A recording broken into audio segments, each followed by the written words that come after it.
શ્રીનાથજી જે છે પુષ્ટિ સંપ્રદાયની અંદર લોકો ખૂબ એની ઉપાસના કરી રહ્યા છે, પણ મૂળ રૂપમાં એમનું પ્રાગટ્ય તો ગૌડીય સંપ્રદાયથી થયું છે. શ્રીનાથજીનું માધવેન્દ્રપુરીએ પ્રગટ કર્યા હતા એમને. પછી વલ્લભાચાર્યની પરંપરામાં જ્યારે શ્રીનાથજીની સેવા આપવામાં આવી તો એમાંય તે એટલા શુદ્ધ પ્રેમી ભક્તો થયા. શ્રીનાથજીની લીલાઓ કઈ રીતે થાય છે, જો પ્રકટ તો વિગ્રહના રૂપમાં જ હતા. હવે એકવાર શ્રીનાથજીએ બૂમ પાડવાની ચાલુ કરી. ક્યારે? જ્યારે ગિરિરાજજી ઉપર બિરાજમાન હતા, હજી નાથ દ્વારા નહોતા આવ્યા, તો ભગવાન મૂર્તિના રૂપમાં બોલતા હતા, મલેચ્છા આવ્યા, મલેચ્છા આવ્યા. કારણ કે તે મુસલમાનો આક્રમણ કરતા હતા ને ધામની અંદર. તો જે વિઠ્ઠલનાથજી જે છે, વલ્લભાચાર્યના જે પુત્ર છે, એ ગયા ભગવાન પાસે ને કીધું કે તમે બૂમ પાડો છો, મલેચ્છા આવ્યા, મલેચ્છ. અહીં કોઈ મલેચ્છ નથી. એ કે મને ખબર છે કોઈ નથી, પણ તમે બધા નહોતા આવતા ને એટલે બોલાવ્યા છે. કહે છે નહીં તો કે કામ તો કે હવે અહીં રહેવું નથી, કે કંઈક જવું છે બહાર. કે ઘણા દી થઈ ગયા ને મંદિરમાં હું બેઠો છું, કે અહીંથી ક્યાંક બહાર જવું છે. હવે બહાર જવાનો પ્લાનમાં શું હતો શ્રીનાથજીનો, કે રાધારાણી ક્યાંક ફંક્શન કરવાના હતા એમની સખીઓ સાથે મળીને. તો ભગવાનની ઈચ્છા હતી કે આપણે ત્યાં જઈએ, પણ આમ સીધે સીધું તો હાલીને જવું કેમ, તો આવડા પાછા ગોતતા ગોતતા વાહી આવે હે ને. કારણ કે ભગવાનના અર્ચા વિગ્રહ જે છે એ આચાર્ય દ્વારા હંમેશા બંધાયેલા હોય છે. એ પોતાની સ્વતંત્ર ઈચ્છાથી ક્યાંય જઈ ન હોય કે, તો એને જવું તો એ જગ્યાએ મૂળ કારણ તો એ હતું કે રાધારાણી ઇત્યાદિ જે સખીઓ મળવાની છે, ત્યાં કાંઈક ઉત્સવ છે. તો ભગવાનની ઈચ્છા હતી કે ભાઈ ત્યાં જઈ રાધારાણીના હાથનો પ્રસાદ લઈ. તો પ્લાન તૈયાર કર્યો ભગવાને, અને ગુસાઈજીને કીધું કે કરો તૈયારી આપણે જવાની. તો તૈયારી થઈ. હવે તૈયારીમાં શું હતું, એ જૂના જમાનાનો સમય, વાહન વ્યવસ્થા એટલી તો નહોતી, પણ નક્કી કર્યું કે ગાડું ગોતવી. ગાડું ક્યાંયથી મળી જાય, બળદ ગાડું. હવે સંજોગ જોવો, આખા ગામમાં ફર્યા, ક્યાંય ગાડું ન મળે કોઈ જગ્યાએ. કોકનું મતલબ ખેતરે ગયેલા, ખેતીમાં, અને આ બરાબર બપોરના ટાઈમે આને જવું, ગાડું ક્યાંય મળ્યું નહીં. તો આવ્યા પાછા ગોસાઈજી, આવીને કીધું પ્રભુ ગાડું ક્યાંય છે નહીં, કે આપણે જવું તો છે, ગાડું નથી મળતું. તો ભગવાન કે એક કામ કરો, જે વાહન હોય એ લઈને આવો. વળી બે ભક્તો હતા, એક કુંભણદાસજી અને એમના પુત્ર ચતુર્ભુજદાસજી. બે આવ્યા અને એને કીધું ગુરુજી બોલો શું પ્રોબ્લેમ. એ કે ભગવાનને જવું છે અને આ કઈ વાહનની વ્યવસ્થા નથી. એ કે સારું અમે જ આવી છીએ ગામમાં. બે ગયા એના ગામમાં, કાંઈ ન મળ્યું. છેલ્લે એક વૈષ્ણવ મળ્યા ને એને કીધું કે મારી પાસે છે ને એક પાડો છે. બે પાડા હતા એ કે, એમાં એક તો મરી ગયો, એક છે કે તો આને લઈ જાઓ. એ કે સારું. એ કે એમનામ લઈ જવા કરતા પાડો લઈને આવ્યા. અને પાડો લાવ્યા ક્યાં? ગોવિંદ કુંડ ઉપર લાવ્યા પાડાને. ગોવિંદ કુંડ જાવ ગિરિરાજજી પરિક્રમા, ગોવિંદ કુંડે લાવ્યા ને પેલા નવરાવ્યો હરખાઈને. અને નવડાવવો પડે ને કે આ ભાઈ ભગવાનને આમાં બેહાડવાના છે. અને તમે જો પુષ્ટિ સંપ્રદાયમાં તો શુદ્ધિ બહુ છે ને, થોડી વસ્તુ ત્યાં અડી જાય તો હાલે નહીં. તો એ કે આને નવડાવો બરાબર ને. પછી તો અત્તર ને આ ને તેને સુગંધી કર્યો એમ. કારણ કે ભાઈ એ તો આમે ભેંસને તો આમથી ગંદકી પસંદ હોય, તો કે બેઠો કે આને ચોખ્ખો કરો. કે તો ગોવિંદ કુંડના જળથી અભિષેક કર્યો, નવડાવ્યો હરખા ને, સુગંધી કર્યો ને પછી લઈને આવ્યા. અને ભગવાનને કીધું હાલો બે જવાની ઉપર. એ કે બેહાડ્યા એની ઉપર. તમે વિચારો પાડા ઉપર કેમ બેહવું હોય? તો લાગતું હતું કે આમ ભગવાન ઘડીક આ બાજુ પડશે, ઘડીક આ બાજુ પડશે. એટલે ભગવાન કીધું પકડો પકડો. ઈ કે બે. તો એક બાજુ કુંભણદાસજી, એક બાજુ ચતુર્ભુજદાસજી, બે હાથ પકડ્યા ભગવાનના. અને કીધું પ્રભુ હવે નહીં પડો તમે. કે હાલો. હવે હાલવાનું ચાલુ કર્યું. પ્રોબ્લેમ એ થયો કે વૃંદાવનમાં તો એટલું બધું વૃક્ષો ને લતાઓ ને બધું કુંજમાં, તો કાંટાવાળા ઝાડ હતા એમાં. હવે આવડા હાલતા હાલતા જાય, ભગવાન સોલાણા, ભક્તો સોલાણા, બધા એ બધું આમ હાથમાં લાગ્યું. હવે શું કરે? ભગવાનને મુકાય જ નહીં, નકર ઈ પડી જાય હેઠે. તો હાલતા ગયા ને ઓલા ગોખરું લાગ્યું પગમાં, આપણને કાંટા. અને હજી હવે તો રોડ છે વૃંદાવનમાં એટલે વાંધો નહીં, પહેલા લાગતા પગમાં, હજી ક્યાંક ક્યાંક લાગે છે વચમાં. પણ બ્રજના સંતોનું એવું કહેવું છે, માનો તમે ગિરિરાજ પરિક્રમા કરતા હોવ અને કોઈ કાંટા કે આ ગોખરું પગમાં લાગે, એક ગોખરું પગમાં લાગે એટલે એક અશ્વમેધ યજ્ઞનું ફળ પ્રાપ્ત થાય. તો પછી ન્યા આપણે રસ્તો ગોતતા હોય કે ભાઈ આણપા કાંટા છે ને બહાર હાલવી ન્યા સારું છે ઈ કે. કારણ કે આપણે તો આપણી બુદ્ધિથી કરીએ છીએ ને યાત્રા, પણ પરિક્રમાનો વાસ્તવમાં અર્થ જ એ છે કે જ્યારે સાંભળીએ કોઈ પણ પરિક્રમા હોય તો એ શ્રવણથી ખબર પડે છે ને એમાં શ્રદ્ધા કેવી રીતે ઉત્પન્ન થાય. તો જે કષ્ટ થાય છે ને પરિક્રમાની અંદર એ વાસ્તવમાં તપસ્યા છે. તો માનો કોઈને 100 કાંટા લાગે મતલબ 100 અશ્વમેધ યજ્ઞનું ફળ તો એમનામ પ્રાપ્ત થઈ ગયું. ઇન્દ્ર તો ડાયરેક્ટ થાય એમનામ એ પછી થઈ જાય ને.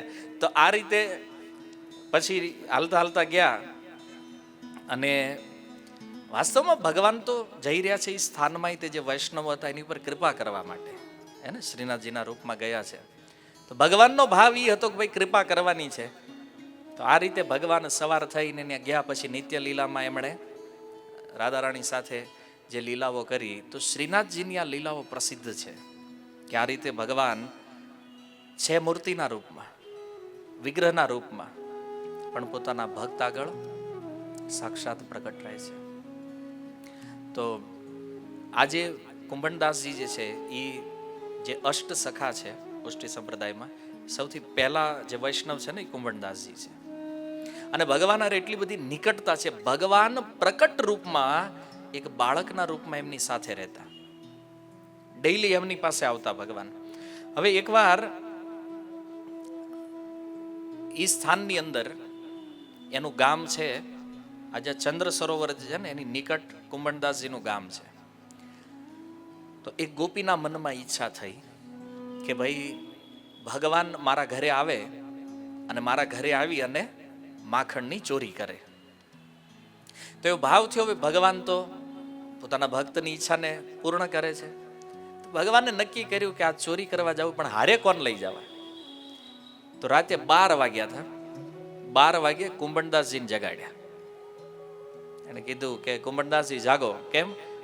કે હાલો એ કે ચોરી કરવા જવાનું છે. 12 વાગે રાતે ચોરી કરવા જવાનું. કુંભણદાસજી કે જો ભાઈ મને ભજન આવડે છે, ગાતા આવડે, આ ચોરી મને ફાવતી.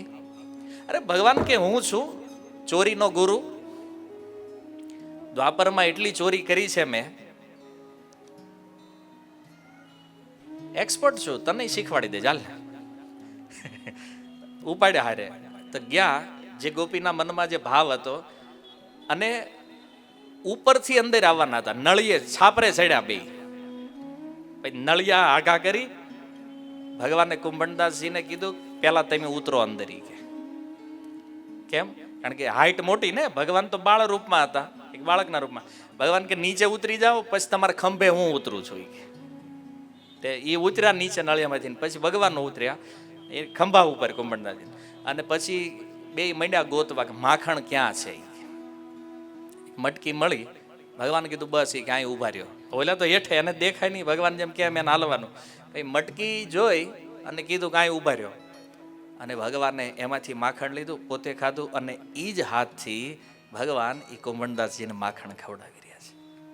હવે એના સૌભાગ્યની તો આ ત્રેતા દ્વાપરની આ લીલા નથી, કળિયુગમાં અમુક 100 વર્ષ પહેલા બનેલી આ સત્ય ઘટના છે. પોતાના સ્વહસ્તે ભગવાન ખવડાવી રહ્યા છે માખણ. અને પછી હવે વિચાર કરો કે ઈ કુંભણદાસજીમાં કેટલો ભાવ જાગૃત થયો છે. એકદમ ભગવાનને જોઈ રહ્યા છે અંધારામાં તે, અને કૃષ્ણને કે આ તો અદ્ભુત લીલા થઈ રહી, અને એકદમ ભાવમાં આવી ગયા. અને પછી ભગવાને શું કર્યું, એ માખણની જે મટકી છે એ લઈ અને કુંભણદાસજીને કીધું બે હાથથી આ પકડો. પકડવાનું કીધું, મટકી બગડેલી, રાતનું અંધારું, પકડવામાં કઈ ખબર રહી નહીં, મટકી પડી ફૂટીને અવાજ થયો એટલે આખું ઘર જાગ્યું. એટલે ભગવાન તો ઉપર જ હતા, ત્યાંથી બારોબાર ડાયરેક્ટ ઈ નીકળી ગયા. આને ખબર ન પડી નીકળવું કેમ. ઈ કે અને બધા ઘરવાળા ભેગા થયા, રાતનું અંધારું, બધાએ બરાબર માર્યા એને. પછી ઓલા કીધું કે દીવો લઈને આવો, જોવો ખરા છે કોણ. ઈ કે દીવો લઈને આવ્યા, જોયું આ કુંભણદાસજી. અરે મહારાજ કે હે ને તમે કીધું હોય કંઈક જોતું. કે અહીંયા ચોરી કરવા, ઈ કે તમે બાદ જવા દે કે હે ને, જે મેન માણસ છે ઈ તો નીકળી ગયો છે, પણ હવે આને કહેવું કેમ કે હારે ઈ છે એમ હે ને. અને આ તો એકદમ ભાવમાં મગ્ન હતા. એ તો માર્યા તઈ ભાવ તૂટ્યો. ભાવમાં મગ્ન હું કામ કે જ્યારે ભગવાનની મટકી આપી રહ્યા હતા ને માખણ ખવડે ત્યારે થયું એવું કે ભગવાનની ધોતી ખુલી ગઈ. ઉપર ઉભા તો ધોતી ખુલી. હવે તમે જો નાના છોકરા બોલે એને કંઈક આપણે આમ પહેરાયું હોય આમ ઢીલું નીકળતો આમ ચડાવ્યા કરે તો ભગવાનની વારી ઘડીએ પકડ્યા કરે ધોતી. હવે એક હાથે માખણ લેવાનું, બે હાથે ધોતી, હાથ તો બે હતા. વિચાર કર્યો કે કરવું હું ને કે ધોતી ખુલી જાય. તો ભગવાન ચતુર્ભુજ રૂપમાં થઈ ગયા, 4 હાથનું રૂપ લઈ લીધું અને બે હાથે ધોતી પકડીને બે હાથે માખણ લેતા. અને આની પાછળ એક રહસ્ય છે, કારણ કે કુંભણદાસજીએ તો જોયું ભગવાનને એકદમ ભાવમાં જોઈ રહ્યા હતા. અને જ્યારે ધોતી ખુલી તો ભગવાનને થયું કે કદાચ આ લીલા જોઈ અને કુંભણદાસજીના મનમાં એવું થાય કે હારું આ ભગવાન છે કે કોણ છે. એને આ લીલા જોઈને કદાચ એને ખબર રહેવી જોઈએ કે હું જ પરાત્પર બ્રહ્મ છું. એટલે ભગવાને ચતુર્ભુજ રૂપમાં દર્શન કરાવ્યું એને. અને એ જ રાત જ્યારે કુંભણદાસજીના ઘરે એક પુત્રનો જન્મ થયો અને ચતુર્ભુજ રૂપ ભગવાનનું જોયું એટલે એનું નામ એણે રાખ્યું ચતુર્ભુજ દાસ. ચતુર્ભુજ ભગવાનના જે ભક્ત છે. તો આ રીતે જ્યારે પીટાઈ થઈને પછી બીજે દી મળ્યા ભગવાન અને કુંભણદાસજીએ કીધું ઈ કે આવી હોય ચોરી, મને એકલો મૂકી ઓલા કેટલો માર્યો મને. તમે નીકળી ગયા. ભગવાન કે ચોરીમાં તો આવું થાય, પણ કે તમે કીધું તો હું સંભાળી લઈશ કે મને લઈ જાઓ બહાર. તો ભગવાન કે જો ભાઈ, જ્યાં સુધી ચોરને માર ન પડે ત્યાં સુધી પાકો ચોર થાય નહીં. એટલે આ રીતે તમારી ટ્રેનિંગનો હિસ્સો છે. ટ્રેનિંગ લીધી ને તો વિચાર કરો કે અર્ચા વિગ્રહના રૂપમાં એ પ્રકટ ભગવાન કુંભણદાસજી સાથે આ રીતે રહેતા. હવે એકવાર ખેતરે ભેગા થયા. કુંભણદાસજીનું ખેતર હતું અને ખેતી કરતા હતા. તો ભગવાનને કીધું કે ભાઈ તમારે આમ તો કાંઈ કામ છે નહીં, થોડીક મને હેલ્પ કરો. તો એટલે દાણા એને આપ્યા, ઓલું પિતાંબર હતું ને એમાં નાખ્યા કે આમાં, અને કે હું આગળ હળ આગું તમારે વાહે વાવતું જવાનું. હવે આ રીતે હાલતી હતી ખેતી. એમાં જે હવેલી છે શ્રીનાથજી જ્યાં બિરાજમાન હતા, આરતીનો સમય થયો. હવે કુંભણદાસજી છે એની સેવા છે પદગાનની. ભગવાનની સામે પ્રતિદિન પદગાન કરવા એને ત્યાં જવાનું હોય. તો પદગાન કરવા માટે જેવા ત્યાં ગયા એને ખબર પડી સેવા છે અને ઘંટ વાગે એટલે મંદિરે પહોંચવાનું હોય. તો બળદ છોડીને હાથી મૂકીને તરત એણે ભાગવાન ચાલુ. ભગવાન દઈ ઉભા રે કણ પાઈ તો કે મારી સેવાનો ટાઈમ થઈ ગયો છે કે અહીંયા ઘંટનાદ નથી સંભળાતો, સેવાનો ટાઈમ થયો, મારી કીર્તનની સેવા છે, હું સેવા કરીને આવું છું હમણાં. ત્યાં તેમાં આવી રહ્યો. હવે ભગવાનને ત્યાં મૂકીને ગયા હવેલીમાં સેવા કરવા માટે. જ્યારે ત્યાં પદગાન થઈ ગયું, કીર્તન ફર્સ્ટ ક્લાસ કરીને પછી આવ્યા અને આવીને જોયું એક ઝાડ હેઠે ભગવાન બેઠા લે નિરાતે આમ, પણ થોડુંક મોઢું પડી ગયેલું. તો કુંભણદાસજી આવીને પૂછ્યું ભાઈ શું થયું, તમને શું વાંધો આવ્યો? ભગવાન કે જે વસ્તુ આ સંસારમાં બહુ સસ્તી મળે ને કે એની વેલ્યુ ન હોય. કુંભણદાસજી કેમ? ઈ કે હું સાક્ષાત પ્રકટ રૂપમાં અહીં તારી પાસે છું તો તારે ત્યાં જવાની શું જરૂર છે? મંદિરમાં ત્યાં રચા ત્યાં મૂર્તિ છે ને મારી, એ હું છું ને હું અહીંયા પ્રકટ છું તારી યારે, તો અહીંયા મને મૂકીને તારે ત્યાં જવાની શું જરૂર છે? પહેલો સિદ્ધાંત, ભક્ત સેવા માટે ભગવાનને પણ પ્રકટ ભગવાનનો પણ ત્યાગ કરતા ક્યારેય અચકાતા નથી. ભાગવતની અનેક લીલાઓમાં વાત પ્રસિદ્ધ છે. બીજું, કુંવરદાસજી કહે છે કે પ્રભુ પહેલા તમે મને ઈ કહો કે તમને અહીં બોલાવ્યા કોણે? ભગવાન કે કોઈ નહીં, હું મારા હાથે આવ્યો છું. અચ્છા, તમે આવો છો તમારી ઈચ્છાથી અને જાઓ છો એ તમારી ઈચ્છાથી. મેં ભાગવતમાં કીધું ને, ભગવાન સ્વરાટ સ્વતંત્ર છે. જો એની ઈચ્છાથી આવ્યા છે તો જાશે પણ એની ઈચ્છાથી. મતલબ તમારું મારી પાસે આવવું અને જાવું એ મારી ઈચ્છા ઉપર આધારિત નથી. કોની ઈચ્છા ઉપર છે? તમારી ઈચ્છા ઉપર. તમને જેવી ઈચ્છા થાય છે એવું તમે આવ જાવ કરો છો. પણ મારા એ જે ઠાકોર છે ને, જે મંદિરમાં બિરાજમાન છે, એ મારા આચાર્ય દ્વારા સ્થાપિત છે. મારા ગુરુએ એને સ્થાપિત કર્યા છે. અને એટલા માટે આચાર્યની પરમિશન લીધા વગર એ ક્યાંય હલી એકતા નથી.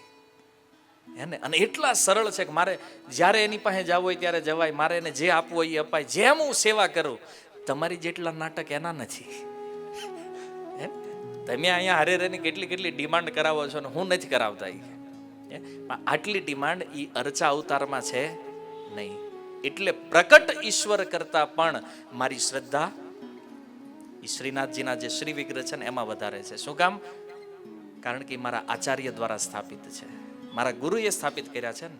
એટલે એ મંદિર છોડીને કોઈ દી ભાગતા અને તમે ક્યારેય પકડમાં આવતા નથી. છે ને, પ્રકટ રૂપને પકડવું અઘરું છે. અર્ચા વિગ્રહ છે ને, અર્ચા વિગ્રહના રૂપમાં ઉભા રહે. આપણે જે કપડાં પહેરાવી પહેરે, જે ખાવાનું આપી ખાઈ લે. કોઈ દી ડિમાન્ડ કરે આ નહીં ઓલું નહીં. છોકરા નથી માનતા, આ ડિમાન્ડ નથી કરતા કોઈ દી. છે ને, તો સૌથી વધારે દયાળુ કોણ છે? અર્ચા વિગ્રહ છે ને. કુંભણદાસજીએ સિદ્ધ કરી દીધું અને ભગવાન એના ઉત્તરથી એટલા પ્રસન્ન થયા, એને આલિંગન આપી દીધું કે અર્ચામાં તારી જે દ્રઢ શ્રદ્ધા છે એ વાસ્તવમાં સરાહનીય છે. ભગવાન પ્રસન્ન થઈ ગયા એનાથી. અને આ રિયાલિટી છે. ભાગવતના એ પ્રસંગોમાં જો જ્યારે જ્યારે કોઈ ભક્તને ભગવાન મળે છે તો એ ટકે જ થોડી ને, વરદાન આપીને હાલતા. વરદાન મળ્યા પછી, દર્શન મળ્યા પછી તે ધ્રુવ મહારાજ દુખી એટલે જ તો હતા ને. શું કામ દુઃખ હતું ધ્રુવ મહારાજને? કે મોટા મોટા યોગીઓને, ઋષિઓને દુર્લભ ઈશ્વરની પ્રાપ્તિ મને થઈ ગઈ, છતાં એ ભગવાનને હું રોકી શક્યો નહીં. રાજ્ય આપીને ભગવાન નીકળી ગયા. એટલા માટે અર્ચા અવતાર જે છે એ શ્રેષ્ઠ છે અને સુલભ છે, સરળ છે. અને વૈષ્ણવ માટે તો આ સૌથી ઉત્તમ છે.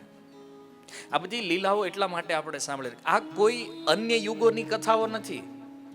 કળિયુગમાં હમણાં બનેલી આ ઘટનાઓ છે.